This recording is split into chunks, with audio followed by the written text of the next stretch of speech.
بسم اللہ الرحمن الرحیم۔ السلام علیکم ورحمۃ اللہ وبرکاتہ۔ ڈیلی اسلامک انفارمیشن میں تمام دوستوں کو خوش آمدید کہتا ہوں۔ دوستو، صحیح بخاری کی حدیث ہے، volume 9، book number 93، book of توحید، حدیث نمبر 507۔ آن حضرت صلی اللہ علیہ وآلہ وسلم نے فرمایا، اللہ تعالیٰ قیامت کے دن اس طرح جیسے ہم دنیا میں جمع ہوتے ہیں مومنوں کو اکٹھا کرے گا۔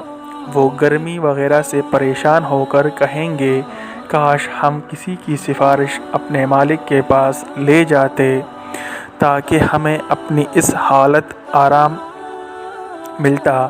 چنانچہ سب مل کر آدم علیہ السلام کے پاس آئیں گے، ان سے کہیں گے، آدم، آپ جوگوں کا حال نہیں دیکھتے کس بلا میں گرفتار رہے۔ آپ کو اللہ تعالیٰ نے خاص اپنے ہاتھ سے بنایا اور فرشتوں سے آپ کو سجدہ کرایا اور ہر چیز کے نام آپ کو بتلائے، ہر لغت میں بولنا بات کرنا سکھلایا۔ کچھ سفارش کیجیے تاکہ ہم لوگوں کو اس جگہ سے نجات ہو کر آرام ملے۔ کہیں گے، میں اس لائق نہیں۔ ان کو وہ گناہ یاد آ جائے گا جو انہوں نے کیا تھا، ممنوع درخت میں سے کھانا۔ مگر تم لوگ ایسا کرو، نوح علیہ السلام پیغمبر کے پاس جاؤ، وہ پہلے پیغمبر ہے جن اللہ تعالیٰ نے زمین والوں کی طرف بھیجا تھا۔ آخر وہ لوگ سب نوح علیہ السلام کے پاس آئیں گے، وہ بھی یہی جواب دیں گے، میں اس لائق نہیں۔ اپنی خطا جو انہوں نے دنیا میں کی تھی یاد کریں گے، کہیں گے، تم لوگ ایسا کرو، ابراہیم پیغمبر کے پاس جاؤ جو اللہ کے خلیل ہے، ان کے پاس جائیں گے، وہ بھی اپنی خطائیں یاد کر کے کہیں گے کہ میں اس لائق نہیں۔ تم موسیٰ علیہ السلام پیغمبر کے پاس جاؤ، اللہ نے ان کو تورات عنایت فرمائی، ان سے بول کر باتیں کی۔ یہ لوگ موسیٰ علیہ السلام کے پاس آئیں گے، وہ بھی یہی کہیں گے، میں اس لائق نہیں۔ اپنی خطا جو انہوں نے دنیا میں کی تھی یاد کریں گے، مگر تم ایسا کرو، عیسیٰ پیغمبر کے پاس جاؤ، وہ اللہ کے بندے، اس کے رسول، اس کے خاص کلمہ اور خاص روح ہے۔ یہ لوگ عیسیٰ علیہ السلام کے پاس آئیں گے، وہ کہیں گے، میں اس لائق نہیں۔ تم ایسا کرو، محمد صلی اللہ علیہ وآلہ وسلم کے پاس جاؤ، وہ اللہ کے ایسے بندے ہیں جن کی اگلی پچھلی خطائیں سب بخش دی گئی ہے۔ آخر یہ سب لوگ جمع ہو کر میرے پاس آئیں گے، میں چلوں گا اور اپنے پروردگار کی بارگاہ میں حاضر ہونے کی اجازت مانگوں گا۔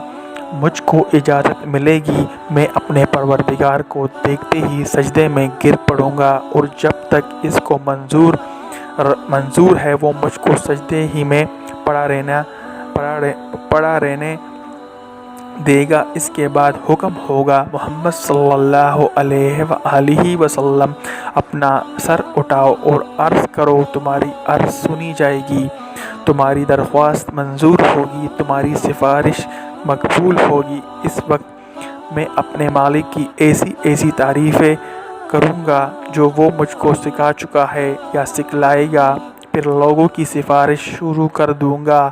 سفارش کی ایک حد مقرر کر دی جائے گی، میں ان کو بہشت میں لے جاؤں گا، پھر لوٹ کر اپنے پروردگار کے پاس حاضر ہوں گا اور اس کو دیکھتے ہی سجدے میں گر پڑوں گا۔ جب تک پروردگار چاہے گا مجھ کو سجدے میں پڑا رہنے دے گا۔ اس کے بعد ارشاد ہوگا، محمد اپنا سر اٹھاؤ، جو تم کہو گے سنا جائے گا اور سفارش کرو گے تو قبول ہوگی۔ پھر میں اپنے پروردگار کی ایسی تعریفیں کروں گا جو اللہ نے مجھ کو سکھلائی یا سکھلائے گا۔ اس کے بعد میں سفارش کر دوں گا، لیکن سفارش کی ایک حد مقرر کر دی جائے گی، میں ان کو بہشت میں لے جاؤں گا، پھر لوٹ کر اپنے پروردگار کے پاس حاضر ہوں گا، اس کو دیکھتے ہی سجدے میں گر پڑوں گا۔ جب تک پروردگار چاہے گا مجھ کو سجدے میں پڑا رہنے دے گا۔ اس کے بعد ارشاد ہوگا، کہ محمد اپنا سر اٹھاؤ، جو تم کہو گے سنا جائے گا اور سفارش کرو گے تو قبول ہوگی۔ پھر میں اپنے پروردگار کی ایسی تعریفیں کروں گا جو اللہ نے مجھ کو سکھلائی یا سکھلائے گا۔ اس کے بعد سفارش شروع کر دوں گا، لیکن سفارش کی ایک حد مقرر کر دی جائے گی۔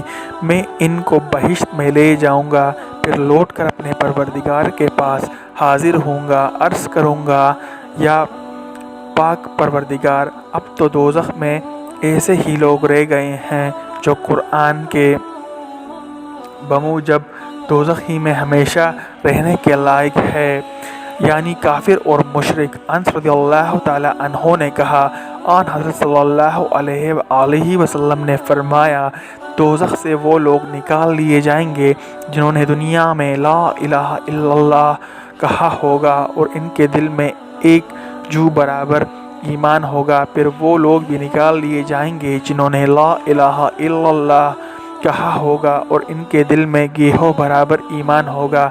گیہوں جو سے چھوٹا ہوتا ہے۔ پھر وہ بھی نکال لیے جائیں گے جنہوں نے لا الہ الا اللہ کہا ہوگا اور ان کے دل میں چیونٹی برابر یا بنگے برابر ایمان ہوگا۔ شکریہ دوستو حدیث سننے کا۔